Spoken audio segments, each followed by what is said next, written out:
მანანა არჩვაძე ზვიად გამსახურდია საფლავის გათხრას განაგრძობს. არჩვაძის შეჩერება სასულიერო პირებმა სცადეს, თუმცა გამსახურდიას ქვრივმა გადაწყვეტილება არ შეცვალა და რამდენიმე წუთის წინ ცხედრის ამოთხრის პროცესი განაახლა. პროტესტის ამ ფორმას საქართველოს პირველი პრეზიდენტის მეუღლე მცოტნე გამსახურდიას გათავისუფლების მიზნით მიმართა.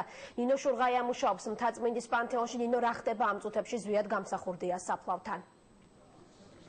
ამ წუთებში სამართალდამცავებმა ზვიად გამსახურდიას საფლავის ამოვსება დაიწყეს და როგორც ჩემთვის ცნობილია, მას მანანა არჩვაძე გამსახურდიას მომხრები და თავად ქალბატონი მანანა არჩვაძე გამსახურდია წინააღმდეგობას არ უწევენ. მანამდე კი რამდენიმე საათის განმავლობაში მანანა არჩვაძე გამსახურდია მხარდამჭერებთან ერთად საფლავთან იდგა ერთი მოთხოვნით გაეთავისუფლებინათ ცოტნე გამსახურდია. წინააღმდეგ შემთხვევაში ისინი იმუქრებოდნენ, რომ საქართველოს პირველი პრეზიდენტის ცხედარს გადაასვენებდნენ კოლხურ კოშკში.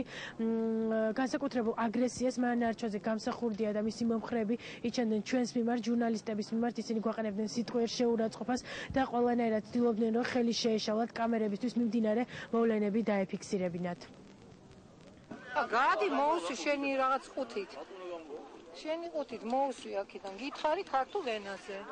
შენი ქალი. ეხლა ნუ მიღებ გეუბნები. გადი შენი ქალები. შეტრიავდი. გადი.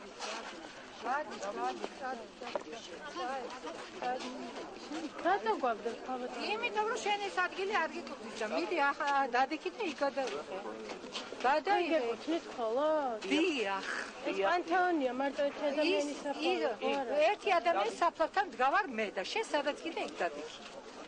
მე იმ ადგილზე შენ არ გიშებ და შენაგან მე ძალობის უფლება და კარგი, ესეც შენი უფლებაა, მაგრამ აქ მაგ უფლება რა ვიყო? შენი უფლება, ეგ გასწავლა სოროსმა. წადი ახლა აქედან. წადი დედა შედა და მამა შედა. მანანა არჩვაძე გამსახურდია მის მხარდამჭერებთან ერთად მთაწმინდის პანთეონში დაახლოებით პირველი საათისთვის გამოჩნდა. მას შემდეგ, როგორც სამართალდამცავები, ისევე სასულიერო პირები ცდილობდნენ დაერწმუნებინათ იგი, რომ უარი ეთქვა გადაწყვეტილებაზე, გადაესვენებინა პირველი პრეზიდენტის ცხედარი კოლხურ კოშკში, თუმცა მისი დარწმუნება ამ დრომდე ვერც სასულიერო პირებმა და ვერც სამართალდამცავებმა ვერ მოახერხეს. მანანა არჩვაძე გამსახურდია შელაპარაკება მოუვიდა სასულიერო პირებთან და არქიმანდრიტ მამა იოანესთან და მან პროტესტი გამოთქვა და დააბრალა მამა იოანეს, რომ სამართალდამცავები სწორედ მან მოიყვანა მთაწმინდის პანთეონში. მამა იოანემ სატელევიზიო კომენტარი გააკეთა და განაცხადა, რომ ის არ აპირებს ამ საკითხის ჩარევას, თუმცა მისთვის აბსოლუტურად მიუღებელია მსგავსი ქმედებები და მიცვალებულის ნეშტის ამოთხრა და გადასვენება სადმე სხვაგან. როგორც ჩვეულებრივი მოქალაქე ჩემი ქვეყნის ვალდებული ვარ, რომ ვიდგე იქ, სადაც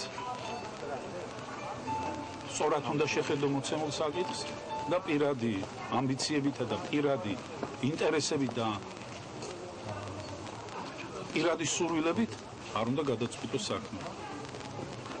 მე მიმაჩნია, რომ ზვიად გამსახურდია არის ჭეშმარიტად უდიდესი მამულიშვილი, შეიძლება მე-20 საუკუნეში მსგავსიც კი არ გყოლია.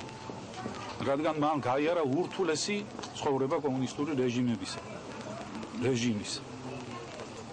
თავისთავად დაგროვდა უდიდესი პროტესტი, როგორც მის ოჯახში, ასევე საზოგადოებაში, ყველა მის მომხრეებში და ეს უკვე დენთად აგორებული, აფეთქებული ადამიანები მოადგნენ საფლავს.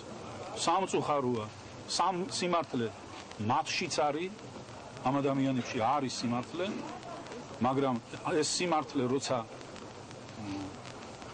იწვევს საშინელ შედეგებს, ალბათ მიუღებელია. ამ წუთებში ვითარება უცვლელია მთაწმინდის პანთეონში. სამართალდამცავები ასწორებენ ზვიად გამსახურდიას საფლავს და ჯერჯერობით უცნობია, რას აპირებენ მანანა არჩვაძე გამსახურდია და მისი მხარდამჭერები. ისინი ამ დროისთვის ისე მთაწმინდის პანთეონში რჩებიან.